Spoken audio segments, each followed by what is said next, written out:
Ya, assalamualaikum warahmatullahi wabarakatuh. Waalaikumsalam warahmatullahi wabarakatuh.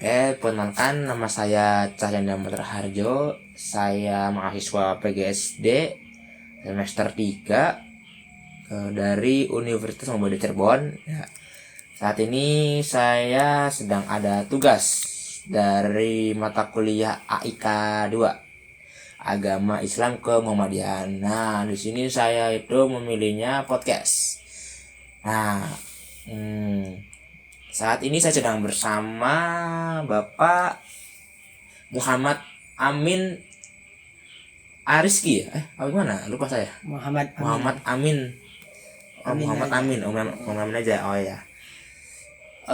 Bapak ini kalau nggak salah kuliah di UMC apa ya? Iya, saya kuliah di UMC jurusan prodi IAT atau Ilmu Tafsir Al-Quran. Oke. Semester 3. Semester 3. Wah, sama beri saya Pak ya? Iya. Waduh. Aduh, ini Pak, sedikit canggung sih Pak ya. Saya baru pertama kali Pak, maaf Pak. Iya, siap. Oke, jadi gini Pak, saya datang ke sini ke rumah Bapak ya, bertamu malam-malam. Aduh, maaf nih Pak ya, mengganggu. Jadi ingin menanyakan beberapa pertanyaan mengenai sholat wajib Pak. Nah, jadi itu nanyanya itu kayak masalah-masalah yang sering terjadi di kita lah Pak gitu, kayak hal sepele gitu, kayak batal gimana atau harus gimana begini gitu, kayak pokoknya jadi kan nyambung lah sama kita, relevan gitu sama anak-anak muda mungkin atau sama orang-orang yang mungkin belum tahu ya masalah-masalah kecil begini gitu. Jadi ya ringan aja sih Pak sebenarnya sih Pak. Kayak jadi ini dia ngobrol di bawah sana aja Pak ya, nggak usah terlalu gimana lah gitu. Siap. Tapi keren nih Pak, pakai jas nih. Aduh, saya cuma pakai jaket nih. Aduh. Biar sama-sama hitam. Waduh. Yang penting jangan hitam hatinya. Waduh. Gitu. Tak. Oke, tanpa berlama-lama lagi Pak ya, udah malam juga deh. Langsung ke pertanyaan pertama Pak ya. Oke, siap. Insyaallah. Oke. Bismillahirrahmanirrahim. Pertanyaan pertama ini, apakah dalam sholat boleh bergerak 3 kali gitu Pak? Nah, jadi tuh saya tuh waktu sekolah dulu, kalau nggak salah denger dari guru ya, boleh melakukan gerakan yang tidak termasuk dalam rukun sholat gitu, tapi maksimal 3 kali. Misalkan kayak garuk atau gimana, maksimal 3 kali. Kalau lebih dari itu soalnya batal Pak. Nah, tapi kan kalau misalkan dalam kondisinya itu butuh gerakan lain tuh Pak, misalkan lagi sholat wajib nih Pak, sholat zuhur lah, panas nih, aduh gerah, keringetan, gatel Pak, digaruk gitu. Nah, masalahnya tuh garukannya nih terus menerus. Nah, terus menerus. Kalau nggak terus, kalau kan kayak nggak kerasa tuh, gatelnya kayak suatu kerasa tuh Pak. Nah, itu gimana Pak? Apa kita tahan aja atau tetap digaruk? Kalau ditahan ya kitanya fokusnya malah sholatnya nggak fokus, jadinya kepikiran gitu. Kalau digaruk ya takutnya batal Pak. Nah, itu gimana Pak kira-kira menurut Bapak nih? Oke, siap. Izin untuk menjawab ya. Nah, kita coba lihat di hadis Rasulullah ya, hadis riwayat Bukhari ya, kitab salat bab 37 ya. Dalilnya itu Rasulullah SAW ya melarang. Nah, melarang apa? Melarang 3 hal dalam sholat. Yang pertama, mengangkat pandangan ke langit. Nah, yang kedua, menggaruk-garuk. Dan yang ketiga itu bergerak berkelebihan. Nah, di sini juga kita kan harus pahami. Nah, pahamnya gimana? Kita harus tafsirkan juga. Memandang ke langit itu gimana? Menggaruk-garuk itu gimana? Dan bergerak berkelebihan itu gimana? Nah, tadi kan ada yang namanya gerakan dan menggaruk-garuk. Nah, menggaruk-garuknya seperti apa? Nah, bisa jadi tidak disarankan kalau menggaruk-garuknya itu berkelebihan. Nah, gimana sih cara menggaruknya kan gitu ya? Kalau kita sedang keadaan gatal. Nah, bisa jadi gini, menggaruknya tuh pelan-pelan aja. Tapi ada hitungan, jangan terlalu cepat-cepat. Misal contoh, ada gatal di mana? Di leher. Leher ya. Gini. Iya, bisa bilang. Menggaruknya santai aja 1, 2, 3. Udah, jangan kalau gini kan berkelebihan jadinya melebihi gitu.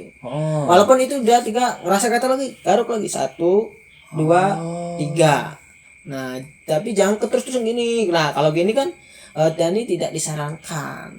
Nah, jadi seolah-olah sholatnya itu tidak fokus. Nah, karena ini bisa ada di kisah sahabat Rasul yang sholat tapi dalam keadaan perang. Dia sholatnya keadaan perang. Iya. Dia terpanah, tapi dia tidak merasakan panah itu. Nah, di sini kan ada yang namanya kekuatan iman. Nah, bisa jadi di diri kita keimanannya masih belum mumpuni. Nah, seperti itu. Di panah loh Pak, nggak kerasa. Iya, di panah itu nggak kerasa. Nah, sedangkan kita kan dan digigit nyambuk aja sudah kerasa. Nah, berarti tanya keimanan kita sudah sebatas apa? Berarti kekhusyuan dalam sholat pun maksudnya bisa menahan gatal pun itu sudah terhitung imannya tinggi gitu Pak. Imannya tinggi. Apalagi ini panah Pak ya. Nah, seperti itu. Panah ya, subhanallah. Di sini kan penting yang namanya keimanan. Bukan sekedar kita ada iman udah, tapi harus iman tuh harus menaik gitu. Naik. Iya. Bukan cuma percaya nih saya ada. Tapi terus bukan menaik. Oke. Seperti Ngabdi. Iya. Oke. Oke, jadi kesimpulannya yang tadi yang pertama itu boleh Pak ya? Iya, untuk boleh. bergerak lebih dari 3 kali. Tapi ada syarat. Syaratnya tadi pelan aja 1, Pelan. 2, 3. Jangan dikaruk-karuk terus. Nah, itu nanti tidak disarankan. Lebih dari 3 tadi boleh? Iya. Tapi nanti tidak berkelebihan. Misalnya ada kalau 3 kali kan tidak sah. Nah, ya kita 2 kali. 1, 2 udah. Tapi ngerasa kata lagi 1, 2 udah. Intinya jangan lebay lah ya. Nah, jangan lebay lah gitu. Tadi harus ada Nah, tunahan gitu. Nah, kalau tadi yang pertama yang ngeliat ke langit gimana maksudnya? Nah, kalau itu yang lihat ke langit ya itu berarti kan seolah-olah kita nanti tidak fokus. Terus buat apa kita sholat lihat ke langit kayak gitu? Silau juga ya lapis gitu. Kan nggak ada itunya juga. Paling di sini yang dipahamkan tentang bergerak berlebihan. Bergerak. Nah, kayak apa? Bergerak kita kan berdiri nih. Iya. Nah, kadang kita kan apa ya? Gini. Nah, goyang-goyang terus. Kadang gini tuh kayak aduh. Nah, Refleks tuh Pak. Iya. Itu nanti disimpulkan atau kesimpulannya nanti dicek lagi keimanan kita kan. Gitu. Semakin tingginya iman, semakin tebalnya iman, insya Allah orang itu pasti akan tenang. Ditandai dengan tenang Pak ya. Karena sholat itu membawa ketenangan asli. Benar. Itu. Oke.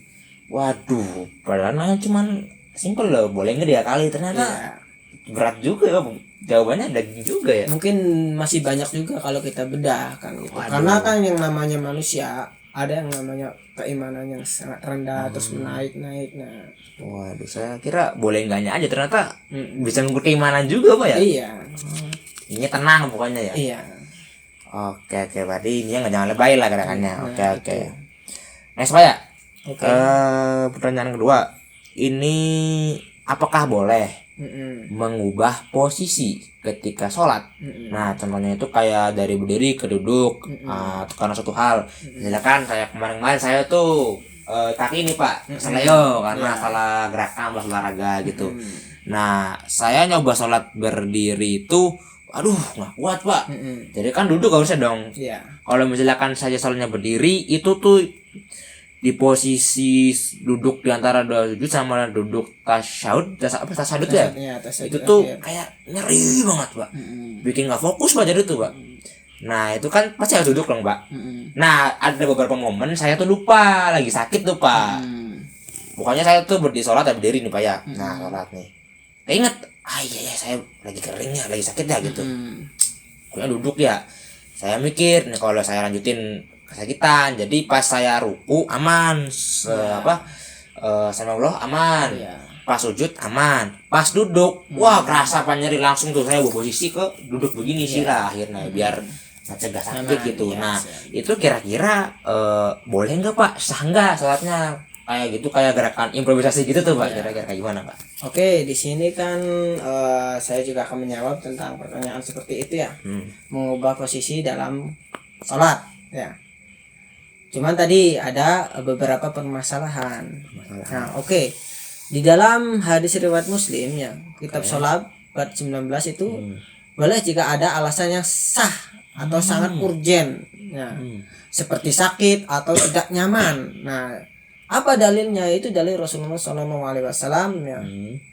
Memerintahkan kami untuk melakukan sholat dengan khusyuk. Nah, perintahnya dengan khusyuk. Dan jika kami sakit atau tidak nyaman, maka kami boleh melakukan sholat dengan cara yang lain. Nah, itu dalilnya ya. Hadis apa? Hadis riwayat Muslim, kitab sholat bab 19.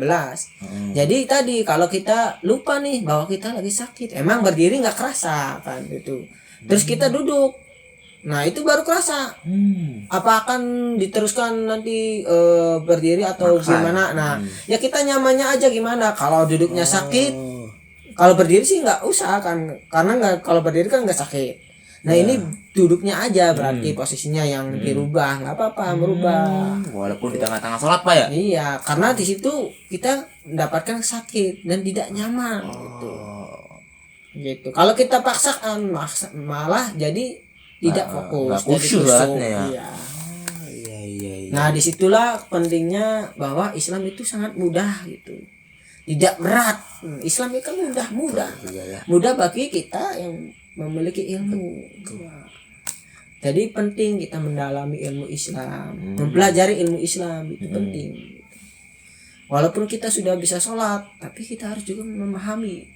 Nah, memahami biar apa? Kita tahu bahwa ada orang yang kenapa sih duduknya sholat? Mungkin dia sedang sakit. Nah, tidak menduga-duga bahwa dia malas atau gimana. Nah, gitu. Pentingnya ilmu itu bukan untuk diri saya sendiri yang sedang sakit, tapi untuk semua, menyeluruh begitu. Oh, bener juga ya.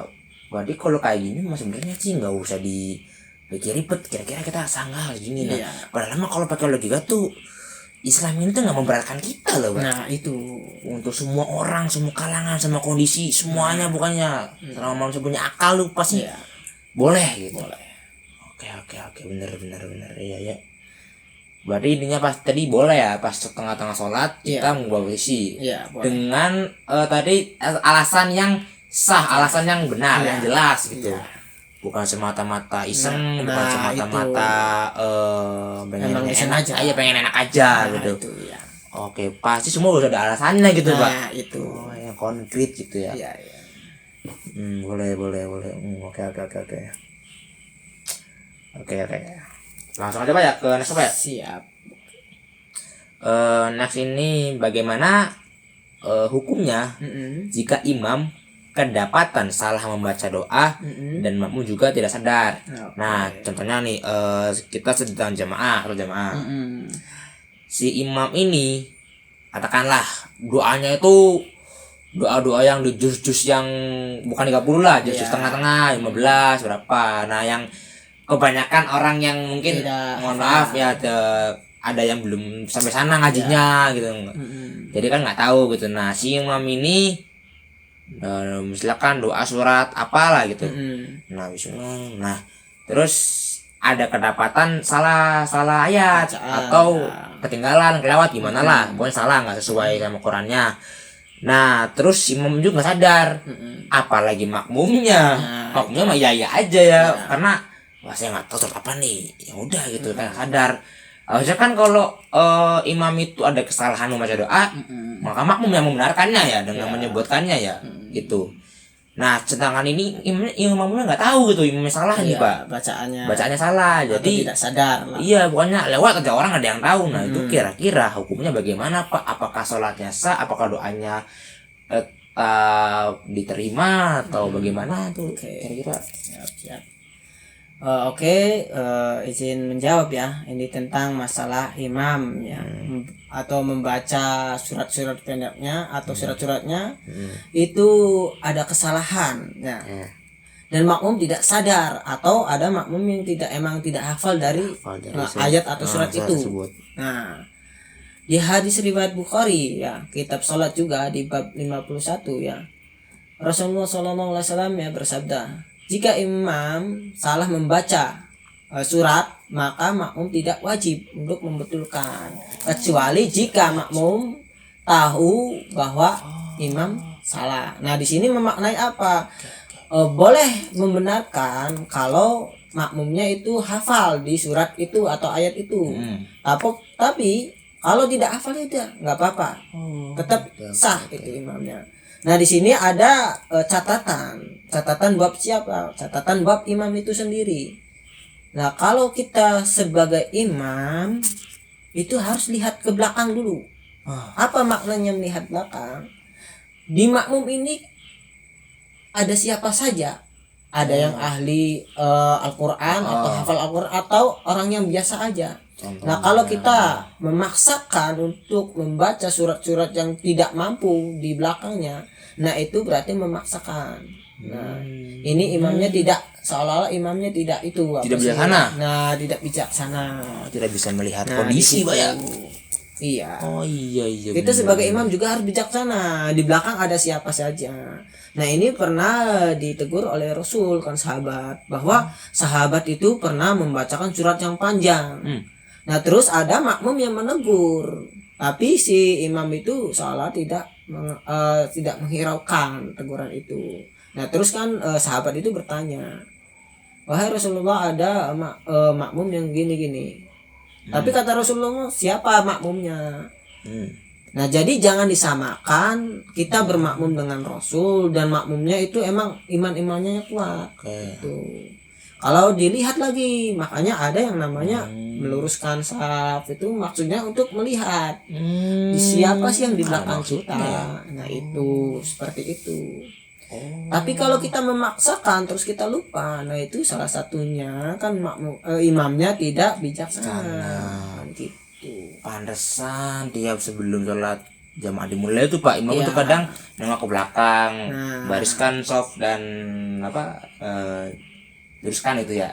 Nah, apakah gua ngeliat kondisi juga ya, apakah ada makmum yang kelihatannya itu bisa hafal banyak Al-Quran atau tidak gitu, kayak ini masih anak-anak kah, orang tua kah? Tokonya kan kalau orang tua kan nggak kuat kadang Pak ya. Jadi doanya jangan panjang-panjang, pendek. Anak-anak juga kadang nggak sabar, harus pendek. Jadi kita sebagai imam pun juga harus bijaksana dalam memilih doa yang tepat.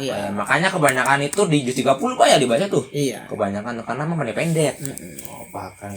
Lihat kondisi aja gitu. Dan ini gimana, tetap sah kalau salat tetap sah, nggak batal, tetap sah, karena masuk ke hukumnya kan. Hukumnya itu kalau surat pendek itu adalah sunnah. Oh iya sunnah bener. Nah itu yang wajib kan Fatihah Pak ya. Kalau apa sih insya Allah apal semua lah ya orang sih. Insya Allah. Sama tadi itu juga apa ya namanya, kita sebagai imam juga nggak boleh memaksakan Pak. Kayak takutnya kan saya pengen doa ini nyoba gitu. Coba malah itu kayak ibaratnya kayak tidak siap ingin jadi imam nih. Bener-bener tidak bijaksana gitu. Atau enggak wah saya habis hafal doa ini nih, pengen saya bacalah buat saat ini. Nah biar keren gitu. Nah itu kan bisa mungkin ada indikasi ria yang nggak tahu dengan orangnya Pak ya.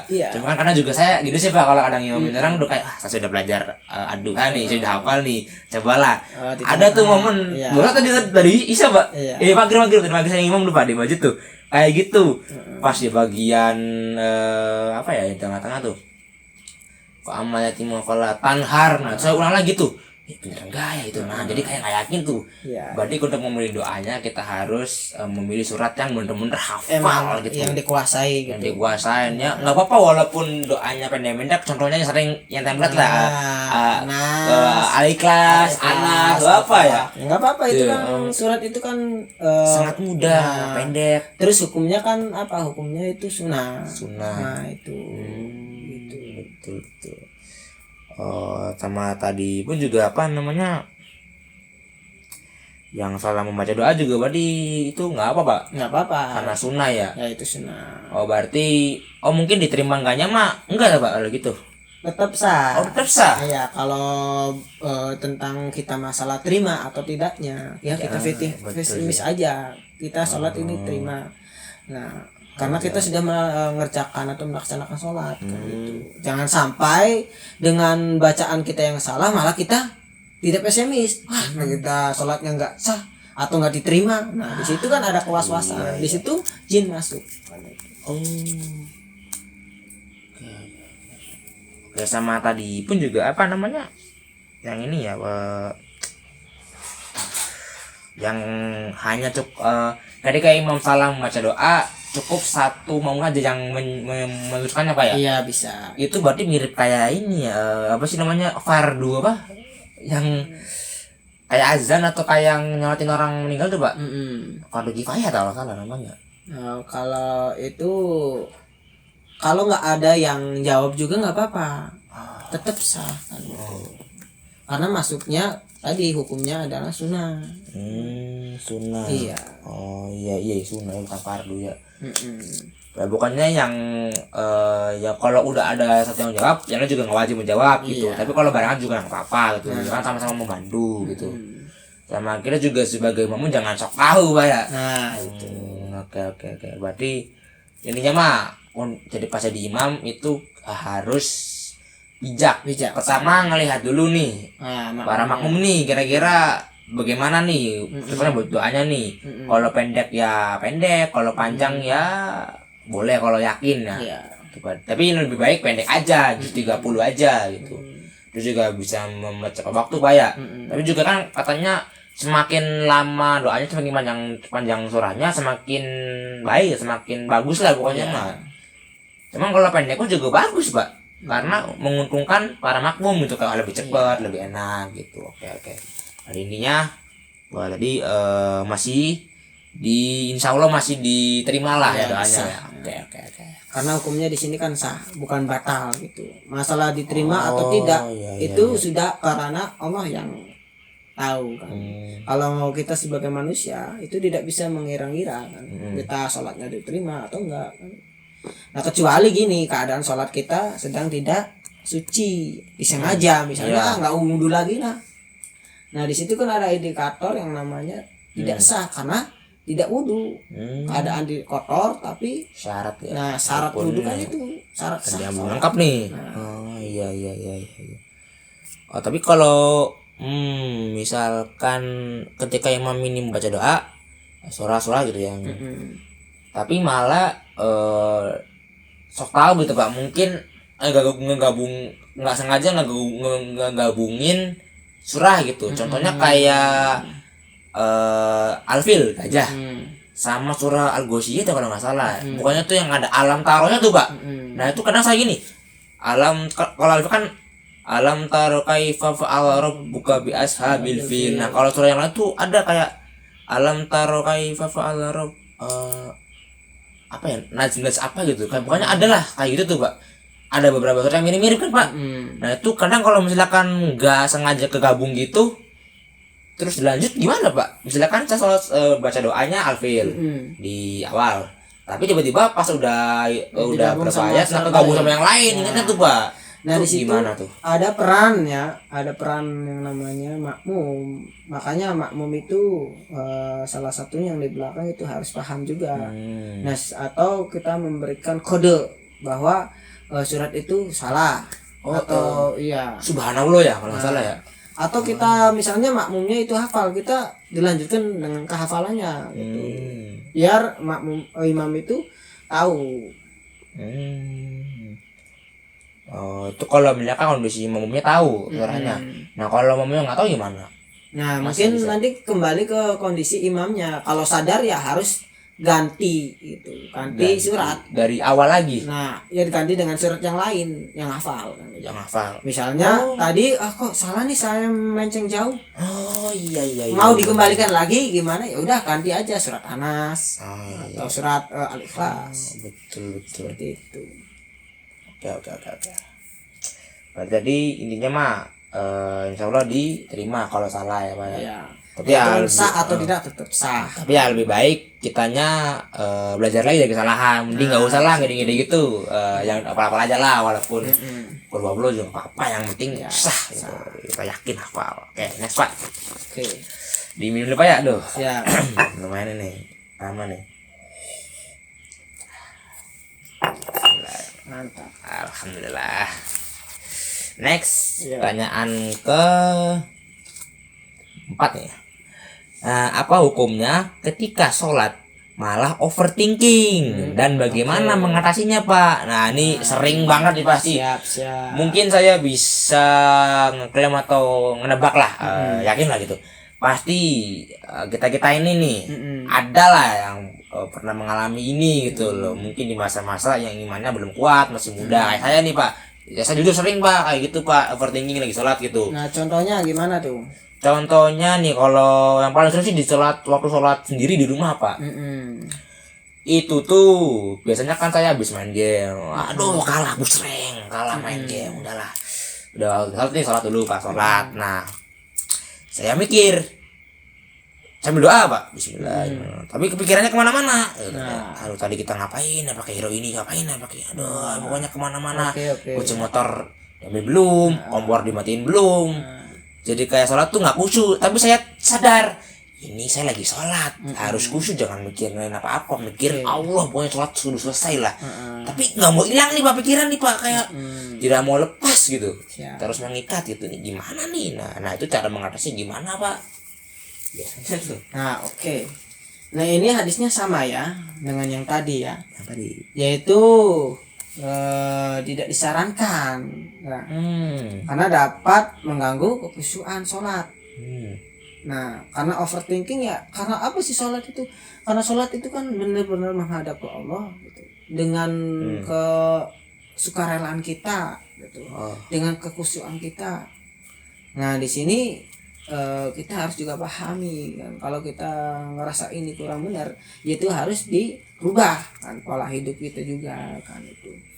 Nah dalilnya apa? Yaitu tadi di hadis riwayat Bukhari kitab sholat ya bab 38. Sama sih ya, Rasulullah SAW melarang 3 hal dalam sholat. Yang pertama mengangkat pandangan ke langit, yang kedua itu menggaruk-garuk, dan ketiga berpikir berlebihan. Nah, itu tadi contohnya. Nyambung sama gerakan juga ya Mas. Nah, iya. Ada berpikirnya. Berpikir yang namanya orang berpikir itu wajar, tapi kalau berkelebihan itu yang tidak wajar. Ya tadi sih yang masalah sholat malah digabung dengan game. Masuk kan. Nggak relevan ya sama sholatnya. Caranya gimana? Ya kita tenangkan diri dulu gitu. Tenangkan diri dengan sebelum sholat. Dulu misalnya dengan mandi atau apa gitu. Merilekskan pikiran kita gitu. Dengan beristighfar gitu. Berarti pokoknya kita harus menyelesaikan atau melupakan dulu nih masalah nih sebelum sholat nih. Bukan sholat atau nggak mikirin apa-apa, pokoknya udah tenang, fokus sholat aja gitu. Dan itu kan permasalahan jadi kebiasaan kita yang kurang baik ya. Apa sih kebiasaan kurang baik itu akan pasti ikut ke dalam sholat. Karena kita selalu memikirkan. Pasti bekerja otak sih ya. Tapi pernah Rasulullah juga pernah. Bukan maksudnya bukan pernah gini. Ali pernah menegur orang yang tidak khusyuk. Tapi kata Rasulullah apa? Wajar. Karena manusia itu memiliki banyak pikiran. Tapi yang tidak wajar itu yang overthinking, yang berkelebihan. Nah, makanya Rasulullah tuh ngasih challenge ke Ali. Wahai Ali, kalau kamu bisa khusyuk, kamu akan mendapatkan hadiah. Hadiahnya apa? Nah, suruban. Rakaat pertama dia khusyuk, tidak meningkirkan. Nah, rakaat kedua dia pikirkan, nanti kalau Rasulullah ngasih saya mau yang inilah yang berwarna hijau. Nah itu kan sudah berpikir, memikirkan gitu, tidak khusyuk lagi. Nah seperti itu. Dan Ali juga merasakan itu. Nah setelah sholat selesai, Rasulullah tanya, yang mana Li? Kan itu yang sebelah kanan yang warna hijau, berarti kan sudah memikirkan. Langsung refleks ya. Sudah refleks. Nah kamu tidak khusyuk karena sudah memikirkan. Berarti Ali ini dari sholat ini nggak khusyuk nih, malah mikir ada terus nih. Nah itu aja langsung refleks ya. Itu di tingkat sahabat Nabi yang imamnya sudah itu, apalagi di dalam kita. Apalagi kita manusia biasa, Nah di situ pentingnya yang namanya kita terus memperbaiki diri, membenahi diri, mengurangi hal-hal yang kurang baik gitu, yang tidak bermakna gitu. Nah, di situ sering-sering istighfar, Nah, lupakan masalah. banyak-banyaklah kita berkumpul dengan orang-orang yang selalu saling mengingatkan. Tuh. Sama ini kayak lagunya apa, Tombol Hati ya, Nah, itu. berkumpul dengan orang-orang soleh. Nah, Jadi sama aja kayak ini ungkapan kalau kita berkumpul dengan penjual parfum maka ikutan kena baunya juga gitu. wanginya juga. Contohnya berarti kalau kita bersama orang-orang soleh maka ketularan solehnya juga. Iya. Dapat lingkungan juga berpengaruh. Pengaruh besar. Iya. Sok aja contoh kita dalam lingkungan orang yang ngegame, wah pasti akan kecanduan game terus. Iya enggak? Ada panggilan azan juga kagok, Terus aja. sudah selesai. Kita melaksanakan sholat, kita berpikir tentang game itu aja kan. Pasti berpikir game itu kenapa kalah, kenapa ini pasti berpikirnya ke game. Iya. Karena kita sudah kecanduan ke Nah seperti itu gamenya itu. Kebiasaan juga ya. Karena sudah mumpuk lama nih, udah dilakukan lama nih, jadi kebiasaan buruk gitu kayak. Itu. Oke. Berarti solusinya kalau mau lepas tenangin diri dulu sebelum sholat. Dan itu tadi mengurangi hal-hal sesuatu yang tidak bermanfaat. Jadi nextnya berarti jangan ngulangin lagi, harus belajar dari kesalahan. Walaupun oke buat have fun, tapi ya ala kadarnya aja, kan. Jangan berkelebihan. Oke, betul. Nah di sini ada yang namanya peran. Peran siapa? Itu peran orang-orang yang tidak suka sama Islam. Bagaimana caranya mencuci otak orang Islam, orang-orang beriman dengan caranya mereka. Karena manusia itu lebih condong ke yang hal-hal yang dia sukai kan, dia cintai gitu. Seperti itu. Nah kita sebagai orang Islam, sebagai umat yang terbaik, umatnya Nabi Muhammad itu harus cerdas. Cerdas dalam apa? Dalam memandang untuk ke depan. Jadi baik, bermanfaat atau tidak. Nah, buat bermanfaat buat kehidupan dan akhirat enggak. Gitu. Yang namanya bermanfaat, bermanfaat semua. Game juga bermanfaat. Buat hiburan. Buat hiburan. Ada itunya juga kan. Ada ditandingin. Bisa membaca. Ditandingin bisa dapat uang. Jadi usaha apa ya? Tapi kembali lagi itu manfaat enggak buat akhirat. Iya juga. Kan gitu. Kalau kita orang beriman ya, kalau nggak bermanfaat ya udah. Duniawi ya. Iya juga ya, tujuan kita kan akhirat ya. Boleh aja, cuman jangan melupakan akhiratnya. Oke, kebutuhan yang sebenarnya sih buat have fun aja sebenarnya. Oke. Nah, tadi jawabannya untuk mengatasinya itu sebelum sholat harus menenangin diri dulu dan gak overthinking. Atau menyelesaikan masalahnya. Contoh, saya sholat nih, wah sudah waktu zuhur nih, saya sholat, saya sholat gitu, udah wudhu nih, pikir lagi, saya harus tenang nih sebelum sholat nih, apakah ada suatu hal yang belum saya kerjakan, kompor sudah, ini sudah pokoknya harus checklist semua hal-hal yang sekiranya krusial gitu. Nah sudah semua tenang, oke siap, istighfar dan dalam tenangin diri, sholat. Oke. Tapi kalau misalkan pas sholatnya overthinking, sama aja harus teman-temannya juga Pak. Bagaimana ya kita mengontrolnya? Dalam bidang apa dulu? Dalam gerakan, ada dalam akal pikiran atau gimana? Contoh, misalkan sholat nih. Awalnya sih tenang, khusyuk, bismillah. Nah, tiba-tiba baru ingat kepikiran, ceter. Oh iya, kompor belum dimatiin. Itu gimana Pak? Dibikin terus apa? Dilupakan. Tapi deg-degan gitu Pak. Gitu. Ya tetap kita berusaha kan. Berusaha tenang. Iya, berusaha tenang aja. Tapi di situ ada siapa aja di rumahnya misalnya. Pikirin juga ya. Iya. Tenang ada orang ini, tenang ada ini, nggak ada orang. Tapi kalau misalkan ada orang adalah apakah harus pasrah aja tah? Iya. Insya Allah melindungi saya gitu. Insya Allah. Oke.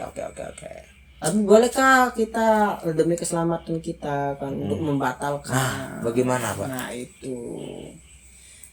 Kalau emang keadaannya seperti itu kan bisa membahayakan ya kita bisa menyudahi dulu gitu. Atau tapi ada juga yang bahwa kalau membatalkan sholat tapi tanpa sebab kan itu yang salahnya kan. Tapi kan ada sebabnya itu tadi kompor dimatiin tuh. Nanti kalau kita malah itu nanti bahaya gimana? Iya. Karena ada sebab. Betul, sama kayak tadi yang posisi ya. Iya. Wah, Islam berarti bener-bener memikirkan itu ya kan, seperti itu dari hal sesuatu yang kecil kan. Bener-bener toleransi banget sama semua hal ya itu. Waduh, hebat. Tapi juga ngapain juga orang mau sholat malah nyalain kompor gitu. Jadi mah siap ini ide banget. Oke. Ya intinya namanya manusia itu wajar sih ada kesalahan ya, ada faktornya gitu. Nah, itu karena kan yang namanya manusia itu tempat salah dan dosa. Kayak Bade ya, mendingnya mah kembali ke bagaimana kebijaksanaan kita dimainkan di situ. Kayak udah tau lah mana penting mana ini sudah dewasa kan gitu ya. Kalau masih anak-anak ya itu harus kita yang ngawasin sebagai orang dewasa gitu kan. Oke. Baik, intinya mah tadi harus tenang lah pokoknya. Oke.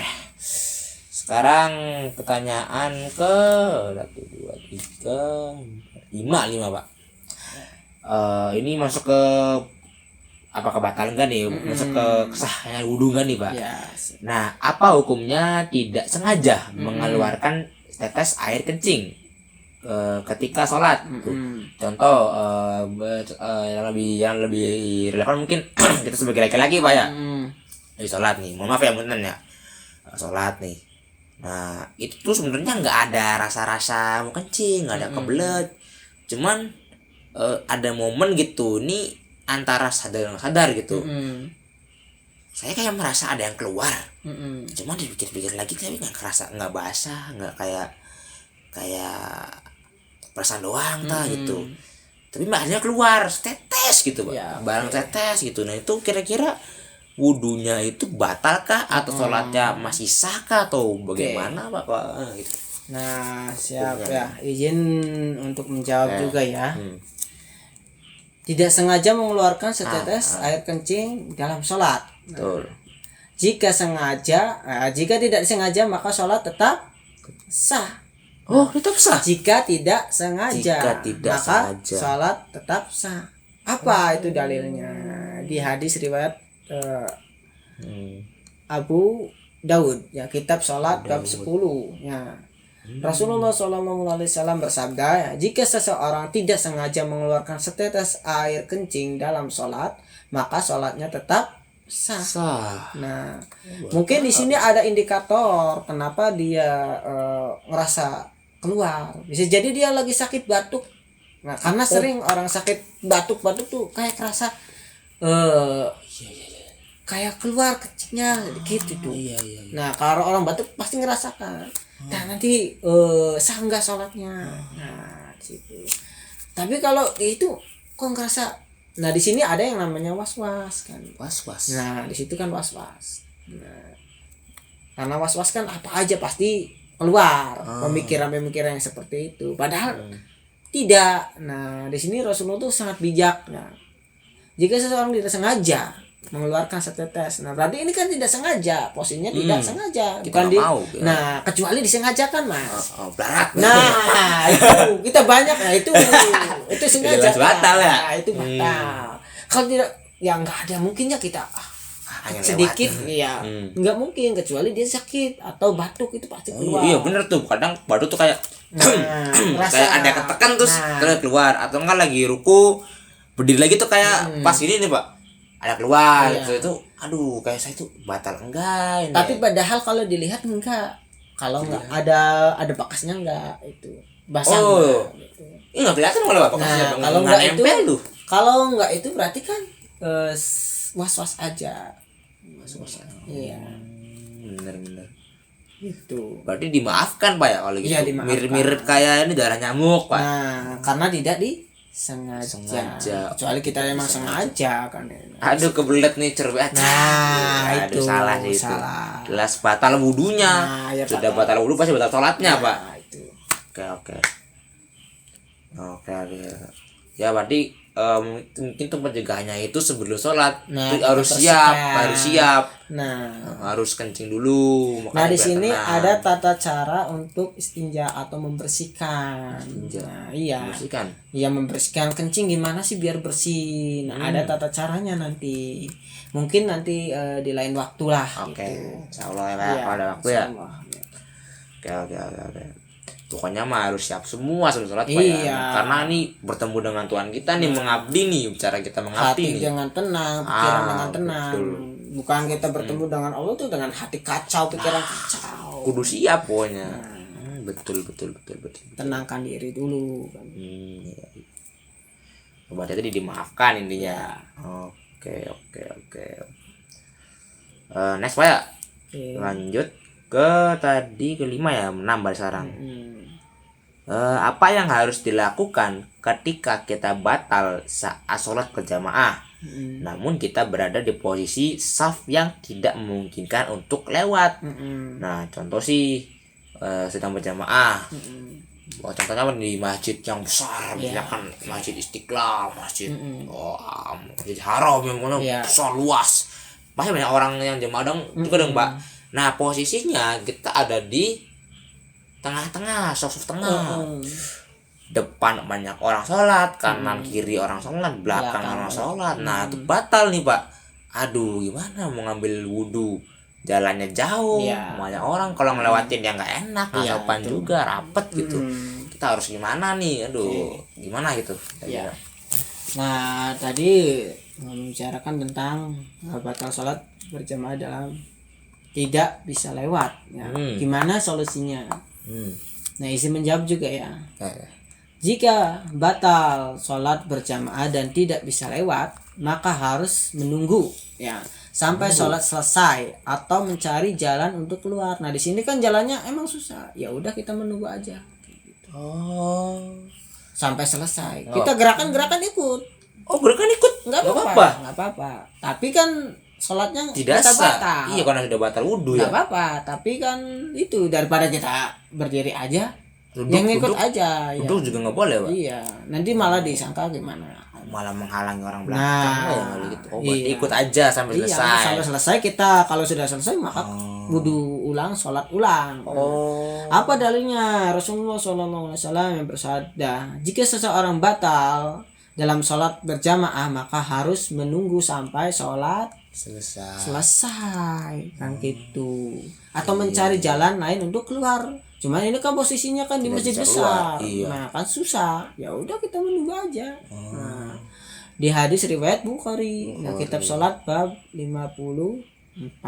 Berarti kita juga harus menghormati orang lain juga, menghargai orang lain juga gitu. Jangan karena masalah kita sendiri orang lain jadi terhalang sholatnya atau terganggu, malah ya kita nambah dosa gitu Pak ya. Seperti itu. Malah bukannya sholat malah nambah dosa. Allah kan maha tahu kita posisinya lagi apa, sedang apa gitu. Oh iya juga ya, maaf juga. Pemaaf juga. Iya juga ya. Insya Allah lah Allah memaafkan kami, memaafkan saya gitu lagi. Maaf ya, nggak sengaja gitu. Tapi kalau misalkan contoh lah kayak di daerah saya Pak, contohnya kayak sholat tarawih kan jemaah tuh. Kadang tuh ada Pak orang-orang yang sholat, kebanyakan kan di daerah saya kan sholat tuh 2 rakaat Pak, panjang tuh. Nah, ada lah beberapa orang yang nggak kuat atau nggak capek gitu. Jadi saat sholat berlanjut, saat pindah rakaat dia itu istirahat dulu Pak, gitu, kayak duduk-duduk lah apa, nyari tenaga gitu. Nah, tapi kan itu menghalangi orang belakang juga. Jadi itu kira-kira kalau kayak gitu boleh nggak Pak ya? Nah, di sini kan satu sholat tarawih itu kan hukumnya apa? Sunnah. Nah, sunnah kan. Kita dilanjutkan di rumah juga nggak apa-apa. Pulang juga nggak apa berarti Pak? Nggak apa-apa. Dilanjutkan di rumah. Masih lanjut itu bisa Pak? Bisa. Walaupun di sana udah 5 rakaat. Iya, bisa. Nanggung nih. Berarti bisa lanjut. Bisa di sisanya. Iya. Bisa. Udahlah. Tidak ulang lagi tuh. Nah, karena apa? Rasulullah pernah mencontohkan itu. 10 hari terakhir itu di rumah. Jadi tidak berjamaah nggak apa-apa. Itu maksudnya kan sholat qiyamul lail, sholat malam maksudnya. Ya terkadang kita memaksakan harus 23 rakaat. Iya, kadang gitu. Cuman kan kembali lagi makmumnya apa, seperti apa. Banyak orang tua, anak-anak atau emang orang-orang kuat semua. Iya, sebagai imam juga bijaksana lagi dipakai Nah, loh. itu. Kau pakai terus gue bijaksana nih. Iya. Tuh, bener-bener manusia ini harus Memang bijaksana. kebijaksanaan itu harus penting. Penting. Jangan sok-sok kita ini ahli Quran, hafal Al-Quran, memaksakan harus suratnya Al-Baqarah, sedangkan di belakangnya kan makmumnya. Nah, banyak anak kecil, banyak anak orang-orang tua yang tidak kuat berdirinya kan itu. Kembali lagi nih di awal nih yang pokoknya Islam itu nggak memberatkan, nggak memberatkan, meringankan Islam tuh, nggak neko-neko lah, pokoknya mah. Bener-bener kembali lagi ke awal lah dia. Iya. Oke, berarti tadi jawabannya, ininya kalau batal Ya udah. harus ya udah menghormati aja, menghormati. ikutin aja sholatnya, itu mah bisa lain kali lah. Nah, Habis itu nanti kita sholatnya. lanjut lagi sholatnya. Oke. Nah, next Pak, ke-7 ya kalau orang Oke, salah. iya. Yang mana? Oh ini. Ini nih Pak. Mm-mm. Ini salah satu masalah yang pernah ditanyakan saya ke ibu saya. Ibu saya ke saya nih. Nah, saya juga nggak tahu jawab gimana tuh. Nah, sekarang nanya nih Pak. Apakah doa akan dijabah atau dikabulkan ketika kita batal wudhu setelah sholat? Nah, sholatnya ini itu sholat wajibnya ini tuh sah, zuhur nih atau maghrib itu sholatnya mah sah. Tapi pas kadang kan setelah sholat kan disunahkan tuh berdoa ya Pak ya, disarankan doa itu. Nah, ketika di sesi berdoa tiba-tiba batal, entah karena kentut, entah keluar sesuatu lah apa gitu. Nah, pokoknya membatalkan wudhu gitu. Nah, itu kira-kira doanya masih dijabah nggak, dikabulkan nggak, masih ada apa? Masih berlaku nggak nih wudhunya nih? Masih berlaku nggak nih doanya nih gitu kira-kira. Ini kan bab-bab tentang doa ya. Ya. Doa setelah sholat batal wudhu tidak akan dijawab, maksudnya dijawab atau gimana? Nah, ini perlu kita pembahasannya. Karena wudhu adalah syarat sah sholat. Nah, di sini mungkin itu adalah doa sholatnya atau waktu ini sholat belum selesai. Nah, kalau masalah kita doa lebih baik itu dalam keadaan kita suci, gitu. Karena suci itu kan lebih kita menjaga diri dari sesuatu yang kotor lah. Contohnya kita jaga wudhu, kita berdoa, adab berdoa kan seperti itu. Kita lebih baik gitu ya, lebih baik kita keadaan suci. Kalau ini sholat udah selesai, kita pengen doa cuman batal, ya tinggal wudhu aja lagi. Nah, terus doa. Itu apa susahnya kan, wudhu air banyak, ya nggak, jangan dibikin repot lah. Ya udahlah, langsung doa aja. Nah, contohnya bagaimana kalau misalkan kondisinya lagi di daerah dingin nih, yang kering atau nggak ada air, kuat nih, atau enggak lagi dingin gitu. Saya gitu Pak, kadang tuh wudhu tuh kayak aduh dingin banget tuh udara tuh. Kalau udah lagi kan tambah dingin gitu, saya udah kering nih, udah anget nih, malah dingin lagi gitu. Itu sesuatu dalam keadaannya, berarti ada uzur, ada keadaan yang lain kan itu. Ya udah nggak apa-apa, balik lagi, tidak memberatkan Pak ya. Aduh, bener. Allah tuh maha pengabul gitu. Bener. Iya. Kalau masalah diijabah atau tidak, ya kita positif thinking aja bahwa doa kita nih jadi kabul. Insya Jangan, Allah. jangan sampai kita punya berpikir doa kita nggak dikabul. Remen. Allah kalau gitu namanya. Iya, kan gitu. Betul. Padahal kita nggak tahu apa yang diberikan Allah. Padahal nggak tahu kan tergantung Allahnya juga ya. Iya. Kadang sholat pun kalau misalkan sudah sesuai gerakannya, sudah sesuai doanya, cuman kalau ditanyakan diterima apa enggaknya kan kita nggak tahu. Iya, bener.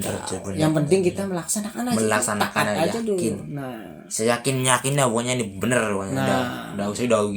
Udah ngikutin pokoknya insya Allah terima enggaknya mah. Ya gimana aja. Itu kan urusan Allah gitu Pak ya. Kita kan sebagai umat atau sebagai hambanya yang ya taat aja gitu. Nah, harus nurut aja. Masalah kamu sholatnya terima atau tidak ya itu urusan Allah. Kita tidak bisa menilai. Nggak bisa mengatur ya. Nggak ada hak, kita nggak ada hak gitu sebagai makhluk ya. Kecuali, nah di sini ada kecuali. Di dalam hati seseorang itu ada pikiran yang namanya orang yang munafik, ada. Nah itu pasti sholatnya tidak akan diterima. Nah situ munafik. Iya. Kalau orang munafik udah tetap udah jelas pasti tidak diterima. Jelas itu tidak diterima. Iya.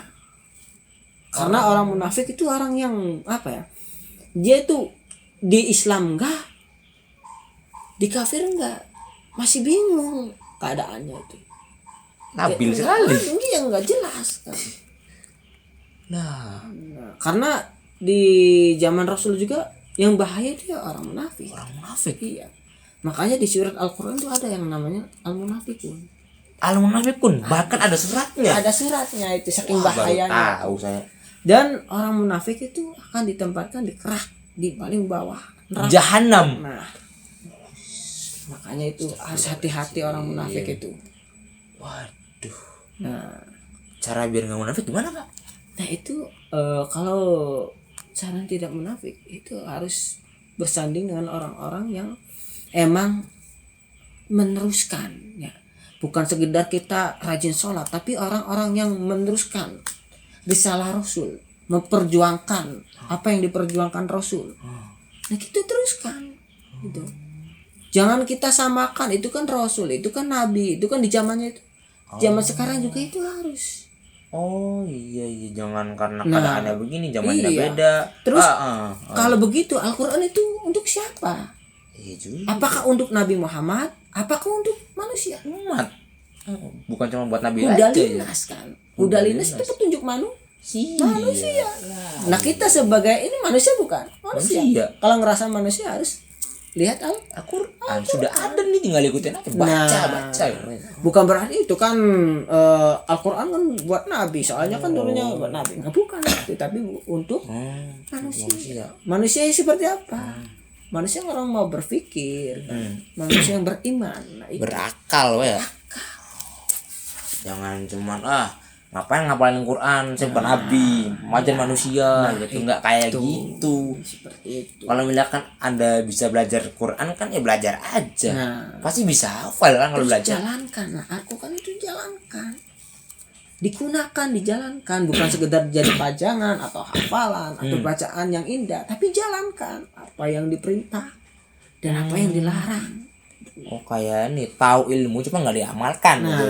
Itu maksudnya orang munafik, Pak, kayak gitu juga. Bisa jadi. Karena bisa di sini di surat Al-Bayyinah ada celakalah orang-orang yang ahli kitab. Nah, makna ahli kitab ini apa? Orang yang ahli dalam kitab, ahli Al-Quran gitu. Nah, bahkan ahli kitab pun bisa dicelaka karena munafik, Pak. Nah, karena tidak mau menjalankan. Seberat itu munafik, Pak ya.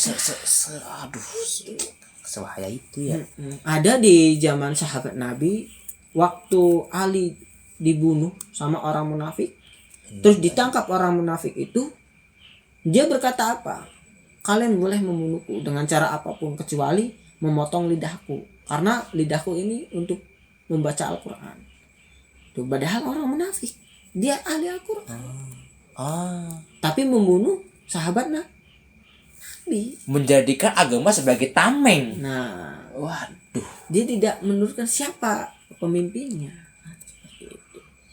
Dia tidak cocok dengan Ali, dibunuhlah. Seperti itu. Berbahaya sekali orang munafik ini, Pak. Aduh, sangat berbahaya. berarti orang-orang yang mengakunya Islam, KTP Islam, korupsi, itu masuk munafik. Bahaya juga. Jahanam itu, Pak. Astagfirullah, tobat. Ya. Aduh ya. Berbahaya.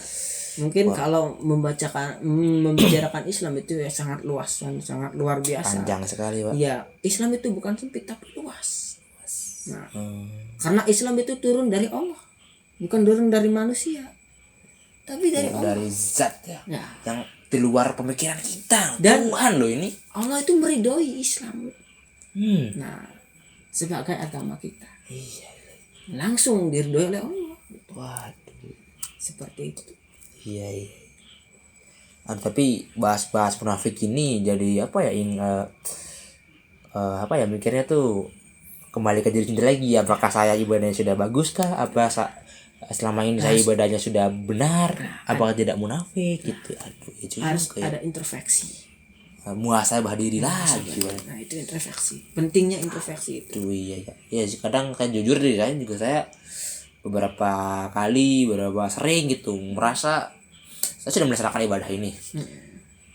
saya sih bilangnya ini ikhlas untuk Allah. Cuman ada beberapa ada semacam bisikan yang nggak enak tuh Pak, kayak ada kesan kayak indikasi menuju keriaan, indikasi ke tidak ikhlasan gitu, kayak ya tujuannya tuh bukan untuk ikhlas tapi untuk nyombong gitu. Malah sebenarnya sih nggak pengen kayak gitu, cuman ada aja kayak gitu pikirannya, kayak nggak bisa hilang ini. Nah itulah Allah kan sudah berfirman di dalam Al-Quran itu bahwa setan itu adalah musuh yang nyata, benar-benar nyata, karena menyondongkan kita untuk selalu di hal-hal yang seperti itu, hal yang sombong, hal yang ria, hal yang pelit dan sebagainya. Wah, Allah sudah mengingatkan kita sebagai manusia, mengingatkan bahwa setan itu yang musuh yang nyata. Nah, bagaimana cara kita mencegah dari seperti itu? Ya kita harus berkumpul dengan orang-orang yang soleh lagi. Berkumpul sama orang-orang yang selalu memikirkan tentang Islam ini dibawa kemana. Nah, berarti harus menjauhi ya. Berkumpul dengan orang-orang yang meneruskan risalah Rasul. Intinya mah dekati orang-orang soleh, jauhi orang-orang yang tidak soleh. Bukan menjaga, lebih ke menjaga jarak. Karena itu juga kita sebagai manusia harus selalu berdakwah Pak ya. Daripada menjauhi, lebih baik kita mengajak. Betul Pak, memahamkan. Betul, iya. Dan tidak kalah penting yaitu ada yang namanya pembinaan diri supaya kita semakin paham dan dekat. Karena tidak bisa kita memahamkan Islam itu dengan sendiri. Kita ada yang namanya pembinaan, bimbingan gitu. Kita tidak bisa nih udah ahli Quran nggak mau dibimbing, nggak bisa. Karena Rasulullah aja sudah jelas ya masuk surga tapi tetap dibimbing. Sama siapa? Sama Allah melalui malaikat. Apakah Rasulullah udahlah saya sudah masuk surga nggak usah dibimbing sama kamu lagi kayak malaikat? Enggak, tapi terus. Nah di situ ada pelajaran seberapa orang pinternya harus tetap dibimbing, dibina biar nggak salah belajar ya. Nah makanya manusia harus selalu belajar ya. Makanya di surah Gumpalan Darah itu pertamanya ala-alak ya. Ikro, bacalah, belajarlah. Walaupun sudah merasa pintar, enggak. Maka malah orang yang bener-bener pintar malah bodoh ya. Bodohnya tuh dalam artian kita tuh semakin banyak tahu, semakin banyak hal yang kita nggak tahu jadinya. Kayak masih banyak nih ilmu tuh. Iya. Oke Pak. Tadi intinya pertanyaannya mana ya? Wudu ya. Wudhu ayah. Berarti intinya mah walau alam. Oke. Tapi harus ditekankan itu kalau kita ini contohnya ya. Contoh sederhana, kita mau minta uang ke ibu kita. Tapi dalam keadaan kotor nih. Sedang main ke sawah, belepotan terus minta uang. Apakah langsung dikasih apa disuruh mandi dulu? Mandi dulu sih. Nah, disuruh mandi dulu. Nah, kan itu maksudnya indikatornya atau persamaannya. Kalau kita mau berdoa, ya kita lebih baik suci. Betul. Itu lebih baik. Nah, bukan nggak boleh tapi lebih baik. Sarankan sangat-sangat adabnya itu. Adab, masuk adab. Oke. Dalam keadaan suci dulu. Karena di surat Al-Fatihah iya kana budu wa iya kana stain. Hanya kepadamu lah kami bersuci. Nah, bersujud. Nah, waktu beribadah dan hanya kepada kamu lah kami meminta. Jadi ada proses dulu, nggak langsung meminta. Step by stepnya ada ya. Iya kana budu wa iya kana stain. Ada kebetulan kayak aku bersujud. Oke. Atau bisa beribadah dulu. Oke, kesimpulannya mah apakah doa akan dijabah jika batal setelah sholatnya sah ya berarti walau alam, dan ditekankan lagi lebih baik wudu dulu gitu. Lebih baik dalam keadaan suci, bersiapkan lagi. Oke. Jadi semakin lama pertanyaan semakin melebar ya Mas, karena saya ditegaskan nggak boleh terlalu banyak lebar sih. Tapi ya itulah menarik ya, kalau kita membahas Islam itu menarik dan luar biasa. Oke. Kembali ke topik lagi Pak ya. Ya siap. Lebih enak minum dulu ini. Oh iya betul. Sedikit dulu ya. Abis ini Pak. Kita nggak mau di dulu Pak, di sini Pak. Takutnya karena kasur Pak. Oke. Siapa? Oke, lanjut. Tadi pertanyaan ke-8 ya kalau nggak salah. Iya. Sekarang ke-9. Siap. Apa hukumnya melaksanakan sholat subuh tapi kesiangan atau sholat lain yang bukan di waktunya?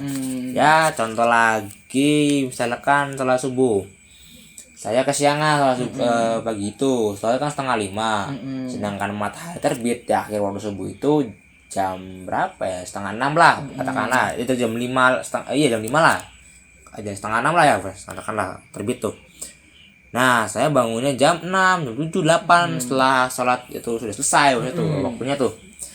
Nah, itu kira-kira bagaimana, Pak? Apakah lanjut sholat subuh saja, lanjut sholat subuh saja, atau lanjut ke zuhur aja, kayak nggak usah lah subuh mau udah telat gitu? Atau di sholat lain misalkan duhur di waktu asar itu bagaimana, Pak? Apakah boleh? Ya, izin untuk menjawab ya. Sholat subuh kesiangan ya. Ya. Atau sholat lain itu di waktu yang bukan waktunya. Oke. Di dalam hadis Al-Bukhari ya, kitab sholat bab 11 itu sholat subuh kesiangan tidak sah, harus qodho atau diulang ketika waktu subuh sudah lewat. Nah, maksudnya apa? Ya berarti niatnya qodho gitu ya. Niatnya qodho. Iya. Nah, jadi kalau niatnya biasa aja gimana? Nah, sah enggak? Nah, tidak sah, harus ada qodhonya. Tetap ada keringanan kan itu. Daripada kita tidak melaksanakan sholat subuh. Ya udahlah, enggak usah sholat subuh. Nah, itu yang salah. Lebih baik terlambat ya berarti tidak. Kalau bisa mah ya udah bisa aja. Selagi kita dibangunkannya jam segitu ya kita melaksanakan subuh. Nah, itu Rasulullah juga pernah melaksanakan. Kalau kesiangan ya udah enggak apa-apa. Tetap melaksanakan. Yang salah itu yang tidak melaksanakan, walaupun ya udahlah waktunya udah kelewat 2 jam 3 jam lah nggak usah. Nah, itu yang salah, niatnya udah berbeda. Nah, harus ya kembali lagi ya. Tadi Allah itu dia akan membebankan, atau Islam itu tidak rumit, tapi mudah, tapi jangan dianggap mudah. Jangan diremehkan, jangan disepelekan. Nah, ya udahlah saya tidur nih jam 2 malam. Nah, nantilah diniatkan bangun jam 7 jam. Nah, itu salah. Ada salah nih dari awal. Padahal udah diperingatkan ada azan subuh. Kenapa kita tidak? Padahal apa sih kedengeran? Ada timur waktu. Kan ada aplikasi azan juga. Iya, udah. Kita sadar nih ada sudah dibangunkan, tapi kita sengaja masih ngantuk. Nah, itu yang salah. Waduh. Nah, gitu. Karena tadi kecuali kita nggak sengaja tiba-tiba tidur, nggak pengen nih. Nah, bangunlah jam 7. Nah, dalam keadaan tidak sadar kan gitu. Kalau misalkan kesiangannya di waktu zuhur gimana, Pak? Nah, contohnya zuhur. Subuh telatnya jam pas zuhur udah zuhur nih, Pak, baru bangun gitu, Pak. Apakah masih harus subuh? Ya tetap kapanpun. Nah, berarti kalau dasar subuh zuhur asar tetap dilaksanakan. Karena satu apa ya, itu nggak sengaja, emang nggak disengajakan. Iya juga ya. Kalau nggak sengaja nih poinnya nih, intinya nih. Iya. Terus toh siapa yang mau ya? Kalau beriman ya salat subuh sampai jam tarik ke asar semua, kecuali orang-orang yang nggak percaya. Itu mah ada saja, itu udah niatin, orang nggak mau. Kalau koma gimana, Pak? Sakit bertahun-tahun gitu. Karena sakit ya. Gampang mah jawabannya, karena sakit mau gimana lagi? Ada itu sholatnya dengan isyarat atau berzikir. Zikir itu sama dengan sholat. Itu zikir itu sama dengan sholat. Kenapa? Itu untuk orang yang tidak bisa apa-apa. Mau gimana lagi kondisi begitu? Iya. Nah, orang koma kan nggak bisa baca atau apa. Kan ada orang yang sehat untuk membacakan. Disolatin, diwakilkan? Enggak, zikir aja. Karena sholat itu kan harus ada syaratnya, wudu. Ya kita zikir aja, subhanallah, astagfirullah. Nah, itu sama untuk mendekatkan diri kepada Allah Subhanahu wa Ta'ala. Terus orang koma disuruh sholat gimana kan itu? Dengar juga enggak? Nah, bangun juga enggak? Dengar. Kalau dengar nggak bisa apa-apa. Kalau dengar ya nggak bisa Nah. apa-apa, ya badannya nggak bisa gerak. Padahal dia dengar sama aja Pengen, saya nah. nih merem tapi nggak bisa apa-apa. Ngomong nggak bisa tapi dengar gitu. Pengen sih pengen, Nah. aduh mau gimana? Berarti ada isyarat di dalam Sudah hatinya berusaha. dia bicara dalam hatinya dia bicara. Ya memang juga udah biar ya. Tapi kalau gitu sholatnya apakah diganti Pak atau dimaafkan? Yang mana? Koma itu. Yang koma. Iya. Ya dimaafkan karena tadi zikir itu sama dengan Kondisi sholat. Iya. Bukannya Terus meninggal. Meninggal. Nah, terus meninggal gimana? Kan gitu. Kan Kalau tadi udah meninggal mungkin nah, dimaafkan karena kan sudah diganti sudah dengan di- zikir tadi. Ah. Nah, itu. Hmm. Apakah Allah itu akan memaksa, "Hei, kamu itu sakit, harus sholat"? Enggak. Enggak lah. Karena yang memberikan penyakit juga Allah. Pak. Nah, terus kamu tuh koma sudah berapa minggu, kamu harus kodo. Kan nggak disengaja. Anda sengaja Emang saya nggak mau. sakit begitu. Nah, kan enggak. Gitu. Tapi Allah tuh sudah meringankan. Dengan caranya apa? Berzikir. Hmm. Kan zikirnya nggak bisa. Ada orang hidup yang menunggu zikirkan dia. Ini waktu sholat zuhur, dia bisikan zikir.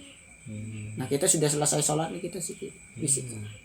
Walaupun dia dalam keadaan tidak sadar, tapi insya Allah di dalam hatinya akan sadar. Insya Allah. Nah, kan gitu. Ini kan dengan perasaan kita, hati kita. Berarti kalau gitu intinya mah ya Ya itu. harus sholat kalau emang mampu. Inti dari segala inti adalah keimanan kita. Tuh. Kecuali di dalam Sekarang lagi hati ya. dia nggak ada iman. Aduh, lagi imannya juga Pak ya. Ya pokok intinya berarti ada dua nih. Jika kamu mampu maka sholatlah. Nah, Jika tidak ya mau bagaimana lagi gitu kan, ada uzurnya. Ada kehalangannya, bagaimana gitu kan. Nah, Ya kembali lagi Islam nggak memberatkan. Luar biasa Islam ini. Lanjut ke terakhir nih Pak. oke siap. Aduh sudah 1 jam ini ngalor ngidul, makin lama makin ada nih. Ini jauh nih. Semakin lama semakin Oke. luar biasa lah. Nah ini pertanyaan yang pribadi nih Pak. Nah, oke siap. Ya, ke-10 nih. Ya. Apa manfaat sholat wajib Nah, menurut Anda dan kenapa sih kita harus sholat gitu? Nah, kenapa sih kita harus sholat wajib gitu? Nah, ya intinya mah menurut pandangan Bapak nih, sholat wajib itu kayak gimana sih? Atau manfaatnya apa sih? Gitu. Terus kenapa sih kita harus sholat wajib? Nah, Gitu, oke. Pak. Nah, mungkin nanti pertanyaannya itu jangan dipersempit untuk diri saya ya. Tapi ini untuk orang-orang yang beriman, orang-orang yang dia sudah Islam. Karena rukun Islam ada berapa? Ada 5. Islam. Iya, 5. 1 syahadat, 2 sholat, salat, 3 puasa, 4 zakat. pas zakat ya, oh ya, pas zakat, Haji. 5 haji, Nah. 3 mampu itu. Nah, di sini kan salat kedua, urutan kedua dari syahadat. Berarti ini sudah kewajiban seluruh umat Umat Islam. Bukan berarti untuk diri saya. Udah SOP-nya nih, udah Nah, syarat-syaratnya nih Islam iya. ya pasti sholat. Ya harus dong, wajib. wajib. Nah, nggak mau itu kan manfaat buat kamu ya, bukan buat saya, tapi untuk semua yang sudah Islam. Karena itu sudah syarat masuk rukun Islam. Nah, dan tingkat kedua setelah syahadat. Berarti kan kalau peringkat itu Mendekati masih lebih satu. dekat. Iya. Wah, itu. Syahadat. Nah, apa sih sholat wajib adalah kewajiban bagi umat Islam. untuk mendekatkan diri kepada Allah Subhanahu wa taala. Nah, itu. Jadi untuk keseluruhan. Manfaatnya apa untuk kita semua gitu ya. Apa sih manfaatnya? Untuk meningkatkan keimanan kita kepada Allah. Nah, membersihkan diri dari dosa dan Tuh. mendapatkan pahala dari Allah pasti itu. Nah, itu manfaatnya untuk kita semua. Nah, oke. Itu mungkin manfaat di segi spiritual Pak ya, Nah. keimanan. Kalau di manfaatan gimana Pak? Kalau di segi kesehatan itu sholat itu sama dengan olahraga ternyata. Orang yang rajin sholat, orang taat sholat ternyata banyak orang yang sehat. Jantung. Kenapa Allah memberikan waktu-waktu sholat yang luar biasa? iya, kenapa Subuh pagi? kok kenapa jam segitu? Iya. Nah, itu waktu-waktu yang Ke zuhur jauh Pak. Nah, itu kenapa waktu zuhur jam segitu? Ternyata Allah itu sudah memberikan petunjuk bahwa di waktu itulah kamu akan mendapatkan kesehatan dengan sholat. Oh, bangun Gitu. pagi. Bangun pagi Iya. terus zuhur, asar, maghrib, jadi ada makna spiritual kesehatannya di situ. Kalau ada dokter yang bilang kalau salah Pak, waktu subuh itu bangun pagi ya Pak, Iya. bukan begadang ya. Saat bangun pagi di saat subuh itu tubuh sedang berapi-api lagi di puncak-puncaknya nih, fresh-freshnya nih. Lebih bagus-bagusnya. Makanya kenapa kita harus bangun, kenapa kita harus sholat di waktu subuh itu karena ada manfaatnya itu. Tubuh sedang sehat-sehatnya. Setelah Anda bangun, Anda bisa melakukan olahraga lebih fresh. Nyambung kemana-mana nih. Manfaatnya luar biasa. Banyak juga ya. Cuman kebanyakan dari kita itu gak sadar dengan kesehatan kita. Aduh. Cukup aja dengan kita meminum suplemen vitamin. Ternyata nggak cukup. Aduh. Nah, karena apa? Ini sudah masuk ke dalam Al-Quran. Ini perkataan Allah, bukan perkataan manusia. Wah, Kalau sudah Allah yang mengatakan, kalau Allah sudah memberitakan, ya udah, itu yang paling baik. Paling iya sih. Ya, di dalam surat Al-Ankabut ayat 45 ya, sesungguhnya sholat itu mencegah dari perbuatan keji dan munkar. Nah, Iya betul. jadi ada kekuatan spiritual untuk mencegah kekejian. Ya. Oh. Jadi ada mencegah dari perbuatan keji dan munkar. Iya ini Apa maknanya gitu?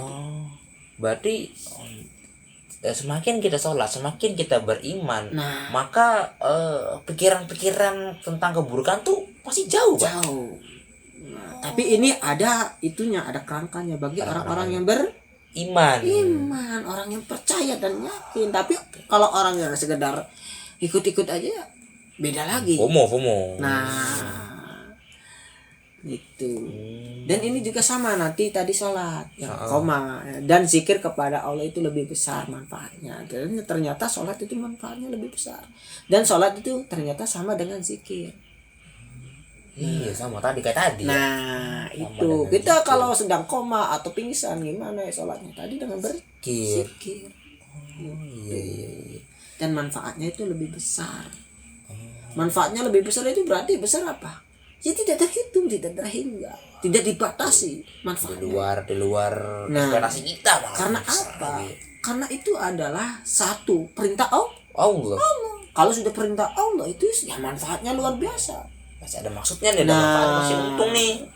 Lebih besar daripada langit dan bumi. Wah bahkan ya. Waduh. Kalau kita membatasi, jadi seolah-olah kebermanfaat Allah itu ya ada batasnya. Iya. Wah meremehkan. Iya jadi meremehkan. Waduh. Ya itu sia itu. Padahal kita manusia biasa. Aduh debu. Nah kalau manfaat Allah ya pasti tidak akan terukur. Nah itu masuk ke nanti ke bab Ar-Rahim atau Ar-Rahmannya Allah. Rahman. Maha pengasihnya Allah itu tidak terhitung. Celakalah bagi orang sombong makanya. Itu gue yang nggak boleh sombong. Allah itu Maha pengasih luar biasa. Entah itu orang yang kafir, entah itu orang yang munafik, orang yang itu ya gimana pasti akan dikasih. Bahkan orang yang nggak percaya Islam pun masih dikasih hidup, dikasih makan, dikasih bahagia. Coba kenikmatan itu dibayar dengan harga berapa? Mata bisa melihat berapa puluh juta, berapa miliar. Waduh. Bisa melihat. Mata tuh nggak terhitung. Iya, tidak bisa kita hitung Ar-Rahman Allah itu. Ada Rasulullah pernah menceritakan tentang salah satu malaikat yang bisa menghitung tetesan hujan. Iya. Hitung Iya, hujan yang lebat bisa dihitung. Tapi tidak bisa menghitung rahmat Allah. Saking besar ya kan. Nah, itu kalau kita batasi rahmat Allah, ya, atau manfaat Allah tidak. Walaupun tetesan hujan pun nggak sebanding ya dengan nikmatnya sebanyak itu loh. Nah, berarti jauh-jauh lagi nih nikmatnya. Iya. Jadi luas itu. Jadi manfaat sholat itu luas banget. Wah. Iya. Dia tidak terhitung itu. Kalau kita menghitung manfaat atau rahmat Allah itu ya kita nggak bakal kehitung. Nah, orang-orang yang termasuk orang tadi yang sombong. Hitung-hitungan, perhitungan. Nanti gini, kamu bisa berhitung karena siapa? Karena Allah. Nah, dikasih akal buat pikir. Nah, bisa diambil nggak kecerdasannya? Bisa. Nah, kan itu kan siapa Allah? Nah, kan gitu. Maksudnya seperti itu. Oke. Jadi apa ya? Emang wajib, sholat itu wajib bagi semua umat sudah Islam. masuk rukun Islam, SOP-nya loh. Jadi masuk Islam. Dan jangan tanyakan manfaatnya luar biasa, tidak bisa diungkapkan. Ya mungkin salah satunya tadi kesehatan, mencegah perbuatan keji dan munkar. Jadi surat itu ibaratnya kalau udah kayak napas kita ya, maksudnya tuh ya udah normalnya kita ya gitu sholat tuh. Jadi kebutuhan gitu. Malah zaman sekarang itu kebanyakan Pak ya orang sholat wajib nih 5 waktu nih udah wah hebat 5 waktu rajin, dibilang rajin. Padahal mah itu sudah kewajiban kita dibilang rajin. Yang rajin mah harusnya mah yang sholatnya sunnah. Wah rajin sholat sunnah nih, rajin nih. Nah itu baru bisa dibilang rajin gitu. Sedangkan wajib kan ya udah wajibnya kita. Kalau bahasa gamenya login atau bahasa kerjanya absen. Ya itu sudah jadi sehari-hari kita, sudah dalam kehidupan kita gitu. Emang kalau sholat kan salah satu kebutuhan kita. Nah udah masuk kebutuhan iya. Malah kita yang butuh, bukan Allah yang butuh. Bukan Allah yang butuh, tapi kita iya. Karena logika tuh udah sering artinya tuh udah boleh balikin gitu. Sombong sih Pak. Nggak kebanyakan kan pemuda-pemuda zaman akhir zaman itu ya sudah melalaikan. Wah, sudah lihat. Nah di sini kita peran pemuda-pemuda yang peduli penting. Penting akan keimanan, keislaman kita sebesar mana, dan penting pergaulan kita seperti apa, menjaga pergaulan, jangan sampai kita salah bergaul. Karena apa? Sebenarnya bukan hanya di dunia gitu, di akhirat juga akan mendapatkan. Mending kalau di dunia cuma sekedar selewat, kalau di akhirat wah selamanya. Nah itu mending kalau ada yang nolongin, nggak ada, sudah masing-masing. Nah, kalau bahasa itunya di dunia itu finishing. Gimana kita menjalani hidup dengan sebaik mungkin, jangan disia-siakan. Kehidupan di dunia ini finishing, akhir. Maksudnya akhir itu harus yang benar, jangan yang salah. Akhir sebelum mencapai kenikmatan gitu. Kalau kita mendapatkan keburukan, maka ya akan buruk semua. Apa yang kau tanam yang kau tuai, apa balikannya? Kalau kita mendapatkan kebaikan, insya Allah akan baik terus sampai kapan? Sampai kita diterapkan di neraka atau di surga. Sholat itu yang baik ya. Dan nanti ditarik, apakah cukup dengan sholat 5 waktu? Kita mendapatkan ridho, tidak cukup. Harus menjalankan, karena kafah billahi syahida, menyeluruh. Nah, nggak boleh setengah-setengah. Jadi setengah-setengah. Saya sih sukanya sholat aja lah, sholat aja. Puasa nggak usah, ini nggak usah. Apapun Islam, ibadah harus menyeluruh dan seluruhnya. Kalau orang beriman tuh harus seluruh. Jangan ini yang bagus nih, ayat ini bagus nih, kita ambil. Ya ini nggak cocok lah, nggak usah seperti itu. Sombong lagi tuh namanya. Nah contoh di surat An-Nisa ayat berapa tuh yang memperbolehkan beristri 3, lebih dari 1 boleh.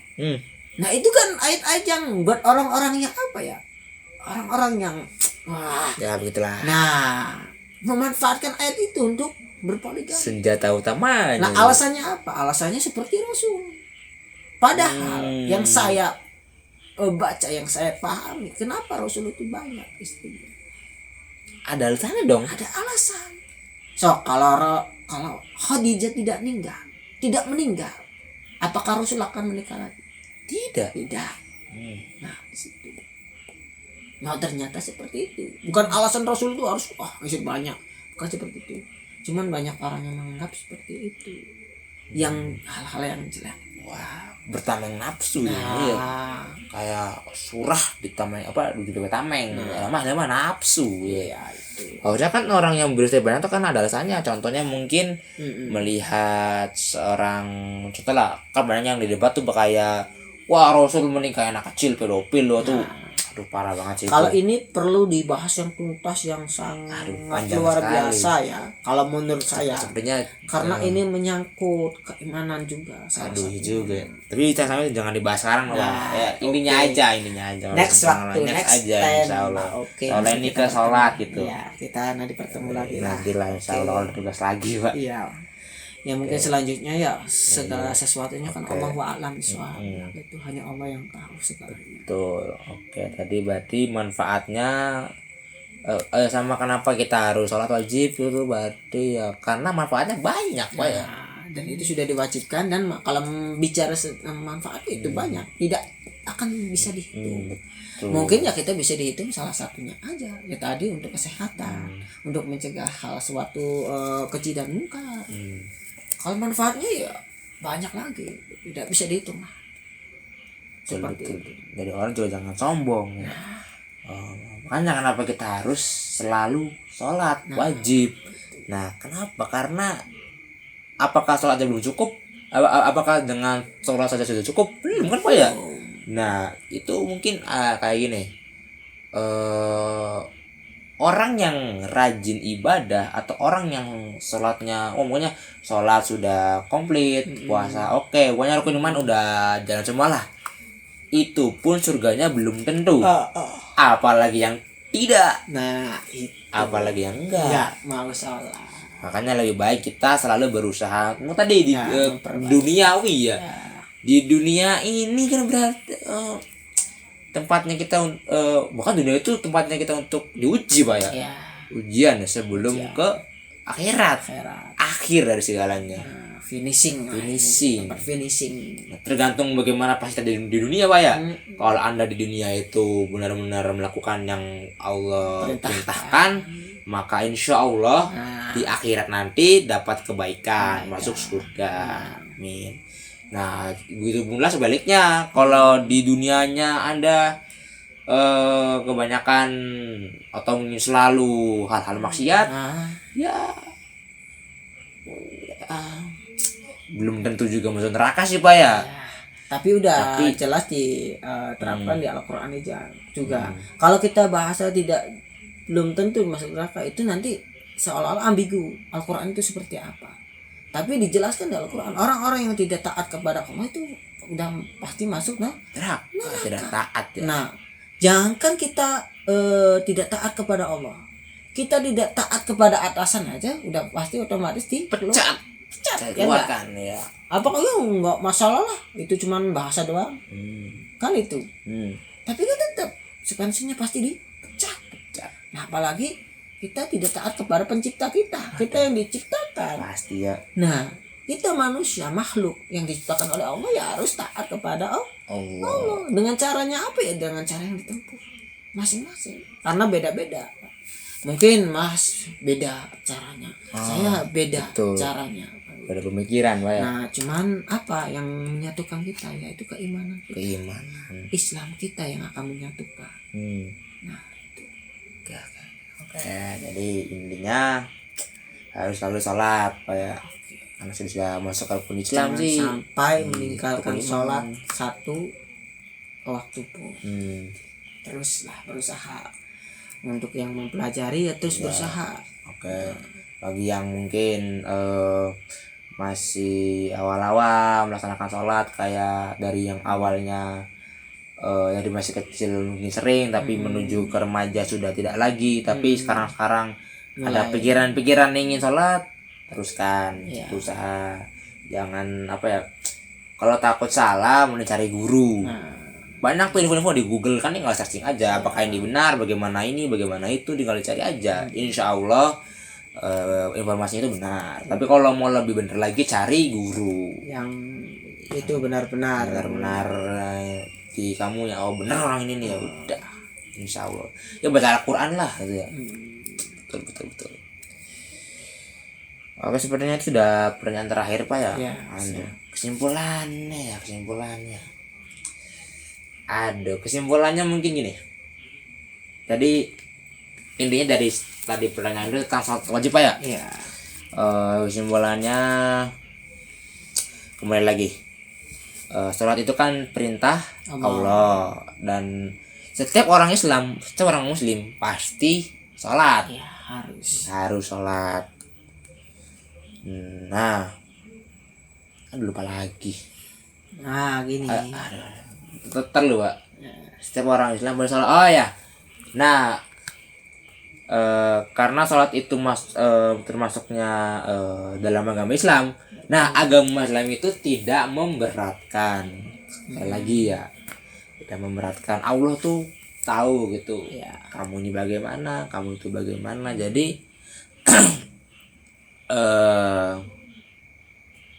ya toleransinya banyak lah. Ya intinya sih sholat itu baik lah pokoknya. Saya bingung juga nih menyimpulkannya nih. Mungkin apa bisa menyimpulkan Pak? Ya mungkin boleh ditambah ya. Boleh. Oke. Kesimpulan dari semua ini adalah agama Islam itu mewajibkan semua umatnya untuk sholat wajib ya 5 waktu.